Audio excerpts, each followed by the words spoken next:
안녕하세요, 여러분. 네, 컴퓨터 일반 프로그램 언어 부분을 진행하도록 하겠습니다. 자, 우리가 이제 언어를 배울 건데, 이제 우리가 뭐 국어, 한국어, 불어, 그죠? 네, 영어, 뭐 중국어, 이런 많은 언어들이 있듯이 그 사람과 대화하기 위해서는 이제 상대방의 언어에 알듯이 자, 우리 인간이 있고 이제 컴퓨터가 있는데 컴퓨터는 뭐만 아냐면 0과 1로 된 이런 숫자들로 이루어진 것만 아는 거예요. 근데 이제 우리가 이런 언어를 배우기는 너무 힘드니까 중간에 이제 언어를 배우는 거고 그 언어를 이제 이렇게 기계어로 번역해주는 이제 프로그램을 돌리면 좋겠다라는 거죠. 그게 이제 프로그램 언어의 종류는 많이 있는데요. 우리가 일단은 C 언어하고 이제 자바를 배우게 될 거고요. 또 요즘에는 또 파이썬을 많이 쓰기도 합니다. 그래서 이 언어를 배우기 전에 프로그램 언어가 어떤 식으로 이제 돌아가고 있는지 그 종류에는 뭐가 있는지 한번 살펴보자라는 거죠. 그래서 이 프로그램 언어는 컴퓨터와 이제 소통하기 위해서 대화하기 위해서 이제 필요한 내용이 된다라는 겁니다. 그래서 이 언어는 이제 프로그램 언어는 이제 어떤 일을 이제 컴퓨터로 처리하기 위해서 명령어들을 내리는 거죠. 그게 이제 언어별로 문법이 다른 거예요. 그래서 그런 여러 가지 종류가 있고요. 그래서 이 프로그램 언어에는 이제 구분을 해보면 이제 저급 언어가 있고요. 네, 고급 언어가 있습니다. 저급 언어다라고 하면은 이제 기계 쪽입니다. 컴퓨터가 좋아하는 언어예요. 그래서 여기에는 딱 두 가지밖에 없어요. 어셈블리어 이렇게 두 개로 구분이 되고 있습니다. 고급 언어에는 많아요. C도 있고 이제 자바도 있고 네, 파스칼도 있고 또 파이썬도 있고 네, 많이 있습니다. 우리가 알고 있는 거의 모든 언어는 고급 언어가 될 거예요. 그래서 기계는 이제 완전히 기계가 이해할 수 있는 언어예요. 기계 중심 언어고요. 0과 1로만 구성이 되어 있어요. 더해라 라는 것도 뭐 예를 들면 뭐 이런 식으로 되어 있는 거죠. 이렇게. 그럼 이 명령어들을 우리가 하나하나 알고 있어야지 프로그램을 짤 거 아니에요. 그래서 굉장히 힘든 겁니다. 근데 이제 컴퓨터가 직접 이해할 수 있어요. 이렇게 된 거는 직접 이해할 수 있으니까 뭐 번역의 과정 필요 없어요. 우리 인간이 이렇게 해서 주면은 컴퓨터가 바로 뭐만 해주면 돼요? 실행만 해주면 돼요. 그러니까 결론은 실행되는 속도가 전반적으로 봤을 때 이제 빠르다가 되는 거죠. 근데 이 기계어를 이용해서 프로그램을 작성을 하겠다. 그러면 이제 굉장히 힘든 작업이 됩니다. 그래서 전문적인 지식이 없으면 우리 인간이 이해하기는 힘들다라는 겁니다. 그래서 조금 인간 쪽을 좀 붙여보자라는 게 이제 어셈블리 언어예요.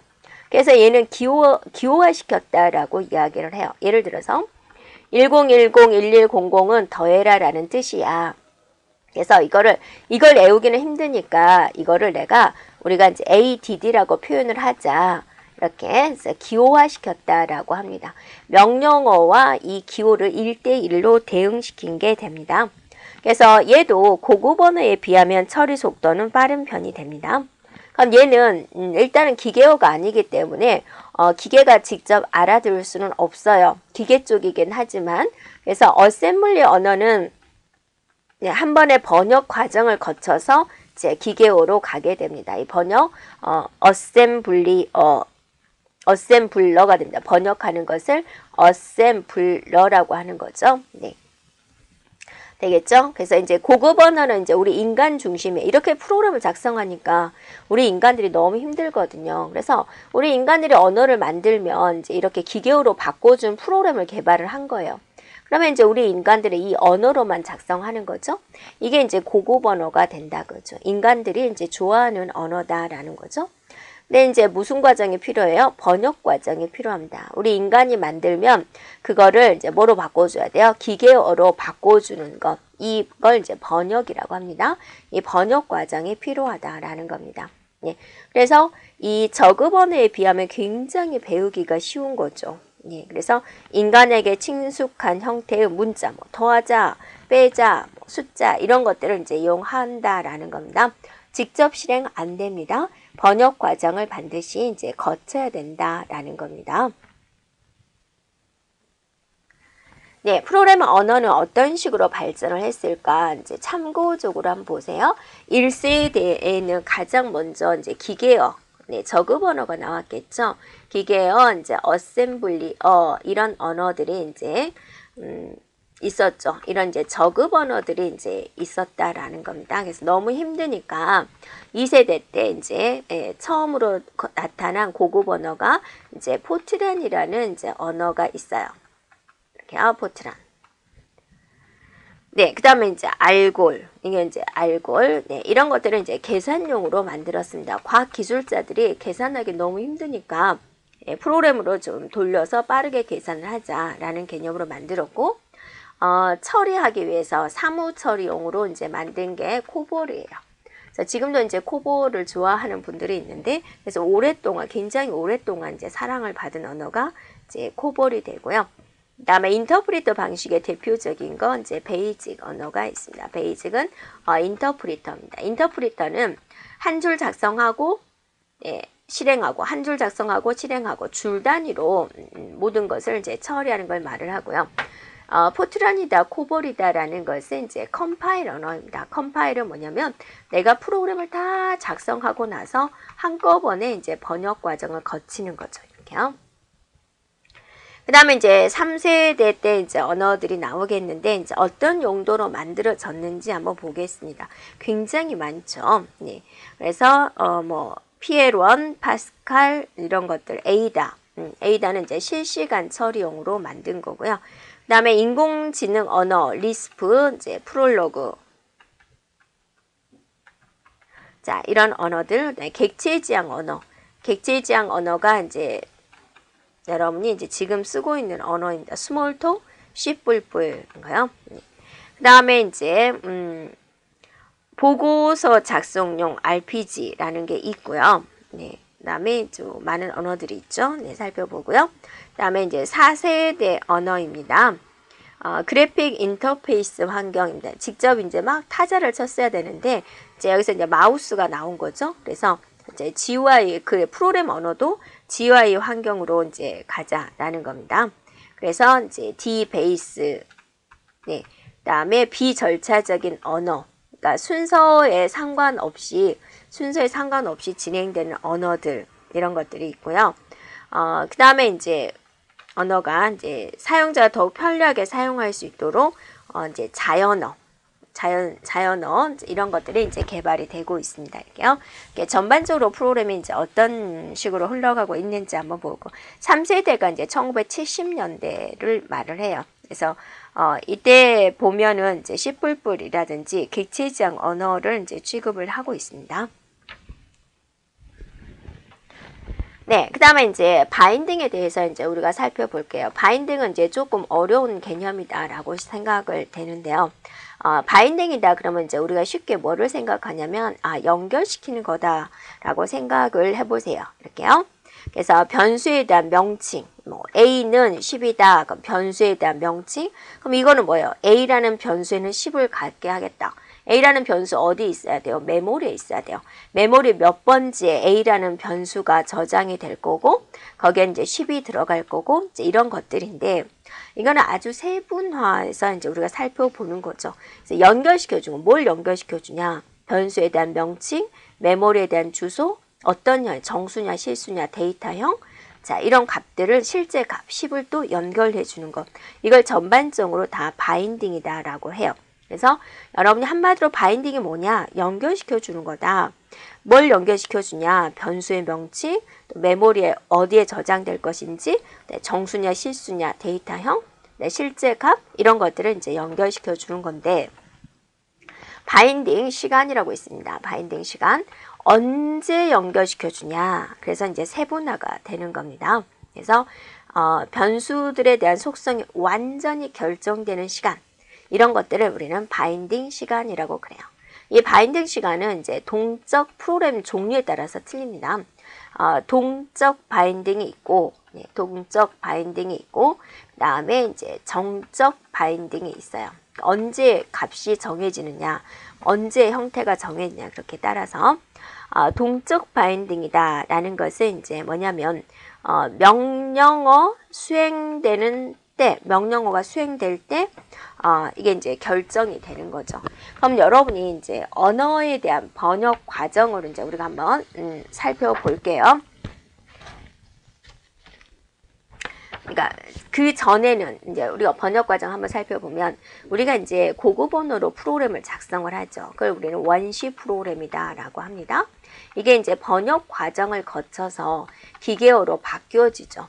기계어가 이제 무슨 과정을 거치냐면 하나의 이게 목적 프로그램이 되는데 하나의 목적 프로그램이 단독으로 실행할 수도 있지만 몇 개의 프로그램이 연결돼서 사용할 수도 있죠. 그럼 우리는 이제 연결시켜줘야 돼. 그거를 링크한다라고 합니다. 링크 앤 편집 과정을 거쳐서 이제 하나의 로드 모듈이 만들어지게 됩니다. 그럼 이게 주격 장치로 올라가줘야 돼요. 적재. 네, 그래서 비로소 이제 프로그램이 이제 실행되는 겁니다. 이렇게요. 이 동적 바인딩은 명령어 수행 시간에 이제 결정이 되는 거죠. 그 전에는 알지 못하고 실행을 시켜봐야지 알 수 있는 것이다라는 겁니다. 네. 그리고 실행되는 중간에도 이제 속성이 변경할 수 있어요. 이렇게요.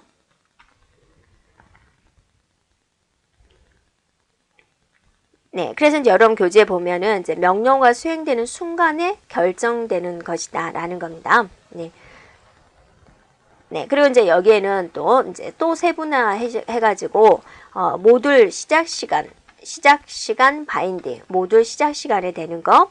그다음에 이제 명령어 수행 시간에 발생되는 바인딩 이렇게 또 나누어지게 됩니다.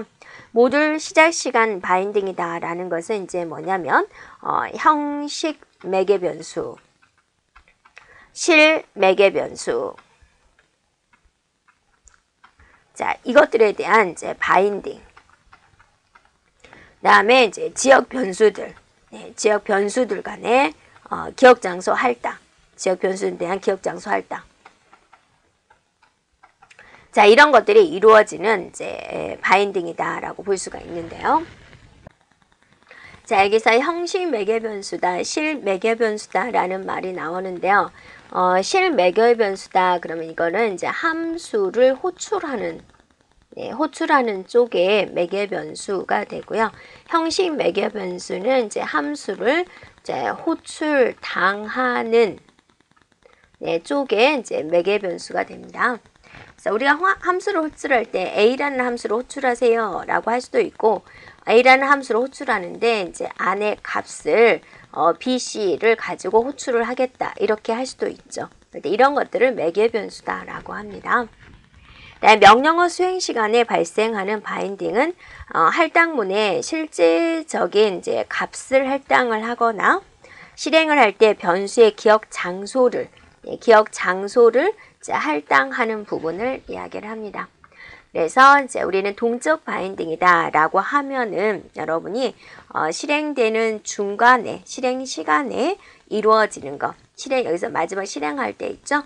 네, 실행할 때 바인딩이 이루어지는 것이다 라고 생각해 주면 되겠습니다. 네, 이번에는 이제 우리가 정적 바인딩에 대해서 이제 살펴보도록 할게요.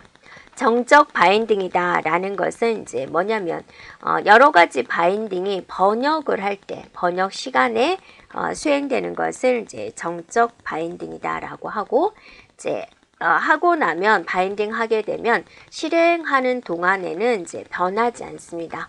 변하지 않고 그대로 이제 유지되는 것이고요. 여기에 이제 해당되는 것은 이제 번역 시간, 그다음에 실행되기 전이니까 링크 시간, 그다음에 언어를 이제 정의하는 시간, 언어를 구현하는 시간 이렇게 이제 나누어지게 됩니다. 번역하는 시간에는 이제 자료에 대한 구조 또는 어떤 형태인지, 그다음에 크기, 이런 것들이 이제 정해지는 거고요. 그 다음에 이제 언어 정의 시간이다. 그럼 프로그램 언어의 이제 전반적인 구조가 이제 정의가 되는 것이고요. 프로그램에 대한 자료 구조, 이런 것들, 또 선택문, 이런 것들이 이제 확정되는 부분입니다. 그래서 이 변수가 취할 수 있는 이제 어떤 형태냐, 그 형태에 대한 종류, 그다음에 상수, 정수로 표현할 거냐, 실수로 표현할 거냐, 이런 표현 방식이 이제 결정이 되는 것이고요. 언어 구현 시간이다라는 것은 이제 뭐냐면 언어에서 허락하는 이제 정수에 대한 자릿수 몇 자리로 할 건지, 그다음에 이제 실수의 유효 자릿수는 이제 어디까지인지, 자, 이런 것들이 이제 정해지는 시간이다라고 볼 수가 있습니다. 네. 그래서 이제 변수 초기화에서 이제 변수에 대한 값이, 실제적인 값이 결정이 되고요. 또 변수에 대한 기억 장소 할당, 값, 그러니까 값과 기억 장소에 대한 할당, 자, 이런 것들이 모두 번역 시간에 정해지는 것을 이제 정적 바인딩이라고 한다라는 겁니다. 네. 그래서 이제 정적 바인딩과 동적 바인딩을 이제 한번 비교를 해보자라는 겁니다. 그래서 동적이다, 이제 정적이다 한번 비교를 해보자라는 건데요. 정적 바인딩은 언제 할당이 되는 거요? 네, 실행하기 전에 미리 다 결정이 되는 거죠. 그래서 이런 모든 것들이 이제 메모리에 이제 여기에 이제 적재가 되어 있는 거죠. 실행하기 전에. 자, 동적은 실행하는 중간에, 실행 중에 메모리를 이제 할당을 받는 거죠. 네. 그래서 이제 실행 중에 하기 때문에 이제 융통성이 있다. 네. 바뀔 수 있습니다. 융통성이 있다. 그다음 메모리. 그때 할당을 받기 때문에 메모리에 대한 낭비가 없다라는 거죠. 네. 네. 그다음 이제 정적은 뭐냐면 대신 융통성은 없어요. 네. 한번 실행 전에 결정이 나면은 이제 내용이 안 바뀝니다. 그 다음에 이제 메모리 낭비가 있죠. 네. 실행하게 되기 전에 모든 것이 결정이 돼서 이렇게 메모리에 다 죽치고 앉아있게 되거든요. 네. 그래서 이런 건 이제 장점이 단점으로 되겠죠. 그 다음에 이제 이거는 이제, 실행의, 효율성이 이제 부족하다. 라고 하고, 얘는 이제, 실행하기 전에 모든 게 다 결정이 되기 때문에 마음의 준비를 다 하고 시작할 수 있는 거죠. 그래서 실행을 할 때 이제 효율성이 좋다라고 이제 이야기를 하고 있습니다.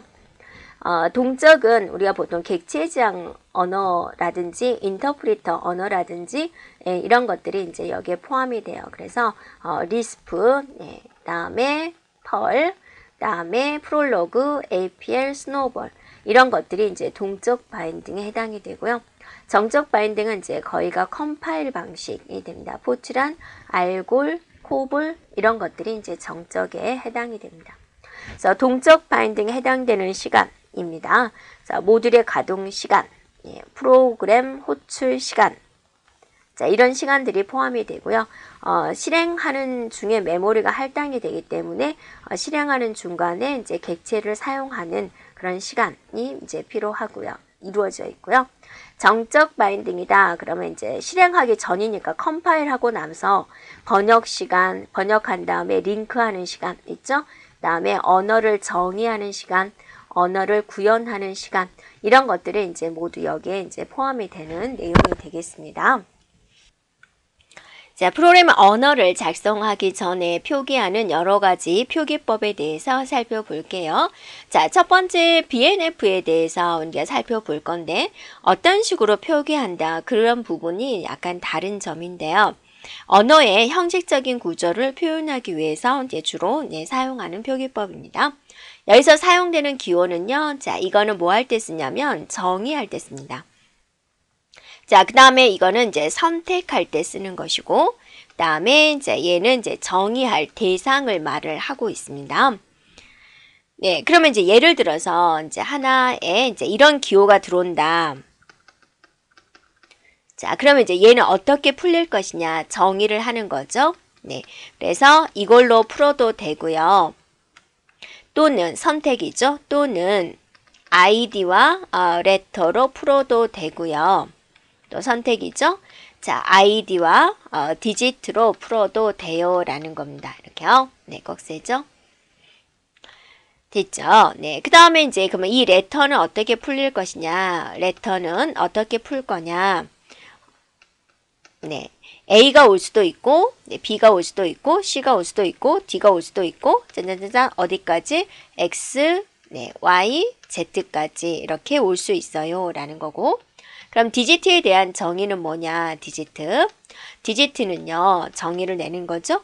0이 올 수도 있고, 1이 올 수도 있고 해가지고 9까지, 7이 올 수도 있고, 8이 올 수도 있고, 9가 올 수 있어요.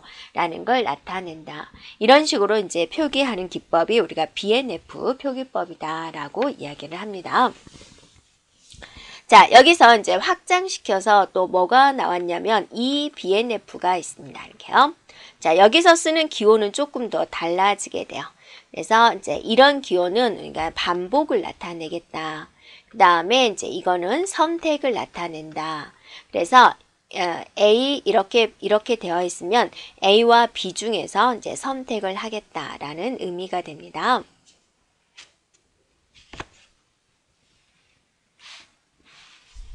자, 그러면 이제 우리가 살펴볼게요. BNF를 이제 확장시켜서 이제 보다 쉽고 간단하게 표현할 수 있는 표기법입니다.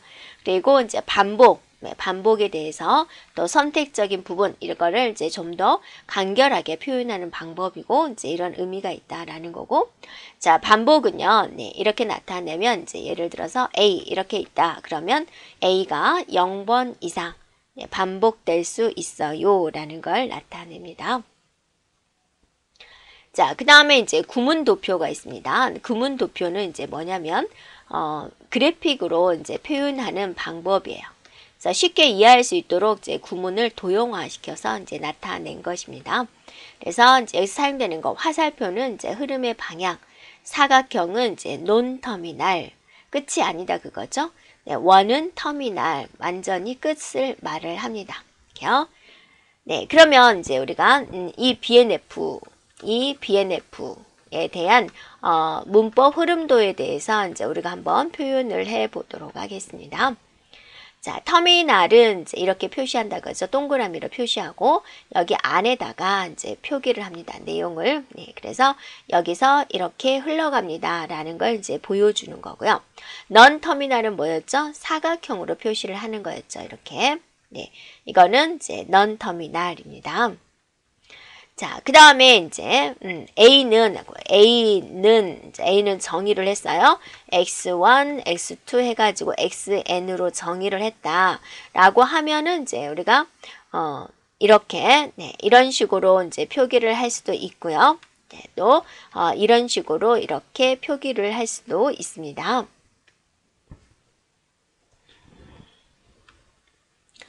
자, 그 다음에 이제 여러분이 이제 이거는 뭐라 그랬죠? 이렇게 A는 이제 이렇게 정의하는 거예요. A1, A2 또는 A3 해가지고 AN 이 중에서 이제 하나를 이제 선택을 하는 거죠. 선택이죠. 이거를 이제 우리가 기호로 나타내면 어떻게 돼요? 이렇게 해가지고 이렇게 빠져나가면 되죠. 그래서 여기가 A1, 여기가 A2 이런 식으로요. 네, 그래서 이렇게 막 다 연결이 되어 있겠죠. 그래서 AN 이렇게 이제 표현을 합니다. 그 다음에 또 여러분이 A는 자, 이 기호가 뭐라 그랬죠? 네, 이게 뭐였어요? 네, 반복이죠. 네, 그래서 이렇게 가는데 여기를 이제 뭐를 반복하느냐 이렇게 오면 되고 여기에 뭐가 있어요? 이제 A가 있으면 된다라는 거죠. 반복. 네, 그 다음에 이제 A는 자, 이렇게 되어 있으면 뭐라 그랬죠? 네, 선택이다 라고 그랬죠. 그래서 이렇게 가도 되고 여기를 거쳐서 이렇게 가도 되고 자, 이런 식으로 이제 A군요. 자, 이런 식으로 이제 표기를 할 수가 있다라는 거죠. 네, 그 다음에 이제 A는 A1이거나 A2거나 이렇게 선택을 한다라는 거죠. 자, 이렇게 되어 있는 경우는 우리가 어떻게 표현을 할 수 있을까? 선택은 어때요? 자, 이런 식으로 나와 있는 것을 우리는 선택이다 라고 하죠. 그래서 이제 출발을 해서 A1을 선택하거나 또는 A2를 선택을 합니다. 자, 그리고 이제 여기에 이제 베타가 들어오게 되는 거죠. 자, 이런 식으로 이제 표시할 수 있습니다. 자, 그리고 이제 나타내는 방법 중에서 파스 트리다라고 있습니다. 자, 이거는 이제 BNF에 의해서 이제 표현되는 식이 작성될 수 있는가를 이제 검증할 때 사용되는 이제 트리가 되겠습니다. 그래서 고급 언어로 작성된 프로그램을 이제 분석을 하는 거죠. 구문 분석을 해가지고 그 문장의 구조를 이제 트리로 표현한 것을 우리는 말을 하고요. 루트, 그 다음에 중간, 그 다음에 단말 이렇게 이제 구성이 되어 있어요. 예를 들면 이제 이런 거죠. 식별자가 있고 여기는 이제 식별자와 숫자로 나누어지고 또 식별자는 이제 또 식별자와 영문으로 나누어지고 얘는 영문으로 되고 이걸 내가 A로 표현하고 A로 표현하고 E로 표현하겠다. 이런 식으로 이제 나타내는 것을 이제 파스 트리다라고 이야기를 합니다. 자, 여기까지 진행하겠습니다.